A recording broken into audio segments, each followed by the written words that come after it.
G'day viewers, this weekend is Bathurst 1000 weekend here in Australia, the biggest event on the motorsports calendar here, and it also happens to be 60 years since both Seton and Midge Bosworth won what was then called the Armstrong 500 in their Ford Cortina GT500. The GT500 was no ordinary Cortina with all sorts of extras like a second petrol tank with twin fillers and the Lotus gearbox from the British version, to name a few. I believe around 112 of these unique to Australia models were built and sold to the public to qualify for production car racing, with Lord knows how many left now. I can't ever remember seeing one lately, but anyway. So for the 60th anniversary of their win, I'm going to get crack-a-lackin' on this recently released Hot Wheels Cortina and turn it into an old world Bathurst racer.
I don't know if you can see it there, viewers, but leaving this in the just paint stripper for too long seems to have damaged the die cast.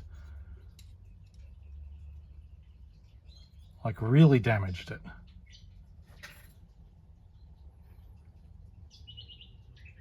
That's a bit annoying.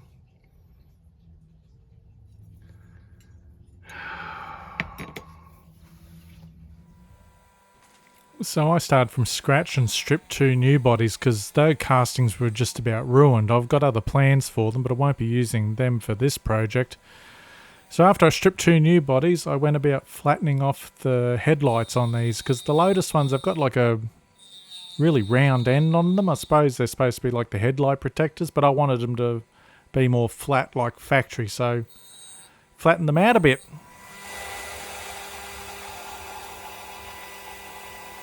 At the start of the video, you heard me mention that one of the special features of the GT500 Cortina was twin filler tanks.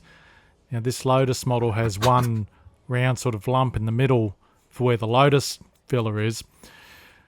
What I've decided to do is drill 2 1mm holes, and then I'm going to design some filler caps to stick in there. Hopefully it'll work out, and I'll 3D print them and we'll see how we go.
Oh,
find a set of these that have come out okay. I was just talking to the viewers.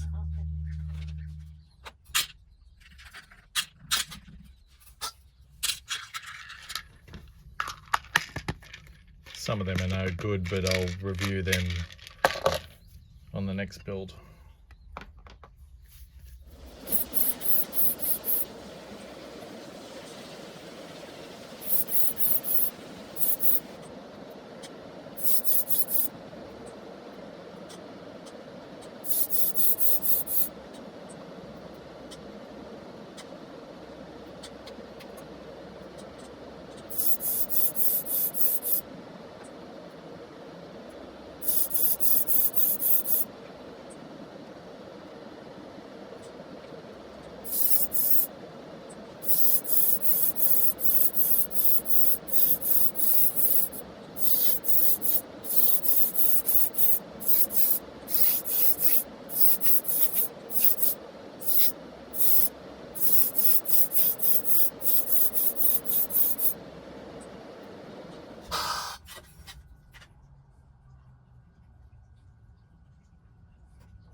These are decals I made myself on Photoshop using actual photos of the original car to get the fonts and everything right with them.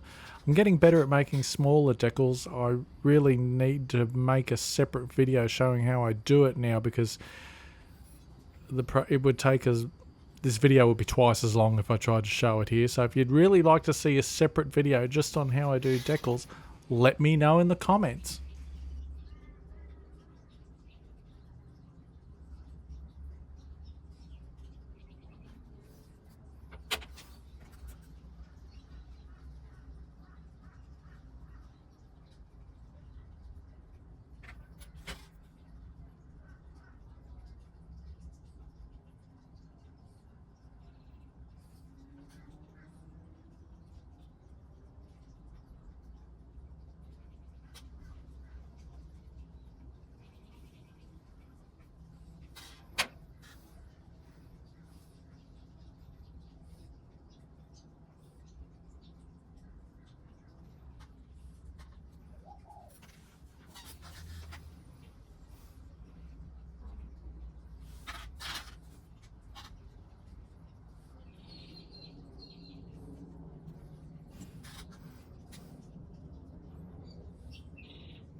Gosh. I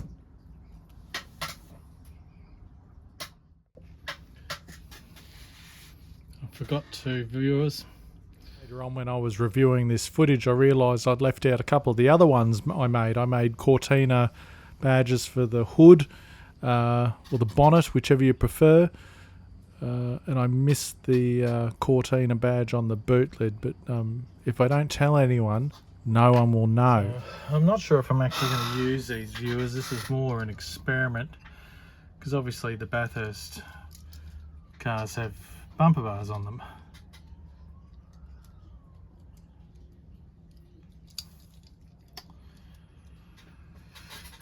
Oh, I don't know what to do here, viewers.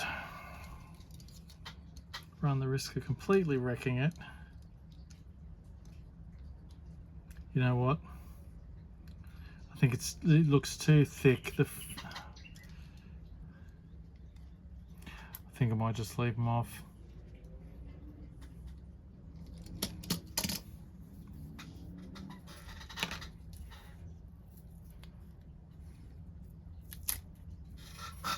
Hopefully this has worked, viewers. So what I did earlier, viewers, was paint the wheel white and then put a little dip of blue tack over the part I wanted to stay white, and then I sprayed the whole thing black. And obviously the theory is when I peel the blue tack off, oh look, the wheels are white and the tyres are black. Problem is you've got to get the blue tack exactly round or it doesn't quite work. So I'm going to use a little bit of black, obviously black wash, to try and fill in where I haven't been quite so neat.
Yay!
It's okay. I think next time I'll just flatten them off and make some decals for the taillights. That would be easier, wouldn't it?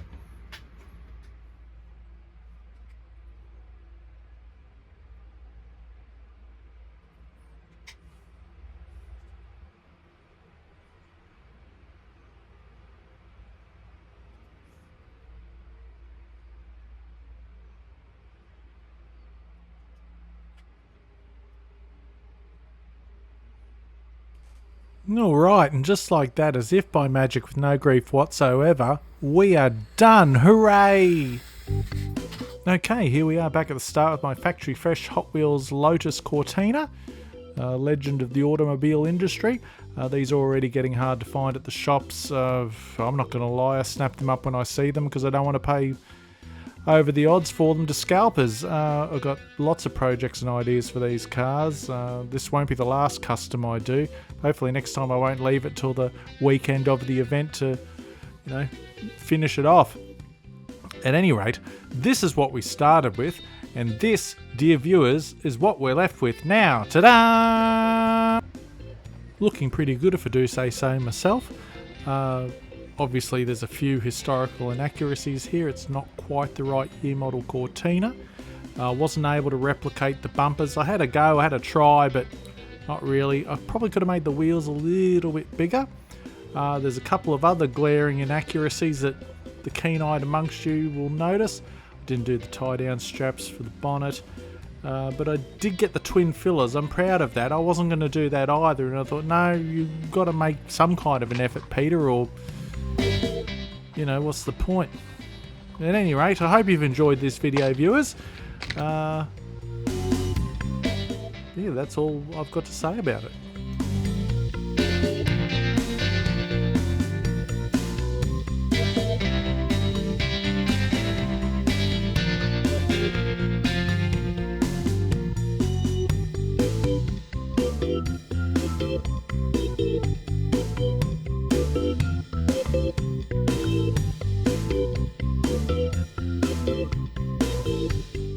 Thanks for watching to the end. If you've liked this video, give it a thumbs up, leave a comment, check out some of my other videos, and please consider subscribing, and don't forget to click the bell for alerts. That way you too, like thousands of others before you, can be swept away to a world of PB magic every time a new video hits the information superhighway. Thank you very much for watching all the way to the end, guys. Have a great Bathurst weekend. If you're watching the race, you're spending all day doing it, all weekend doing it, as I know many of you will be. It's not quite the same as it used to be, but we won't get into that. I don't want to alienate all my viewers. But anyway, I hope you enjoy it. I hope you have a great weekend, a safe weekend, and I catch you next time right here on what some have called the greatest channel on all the internet, PB's Retro Restorations. Bye!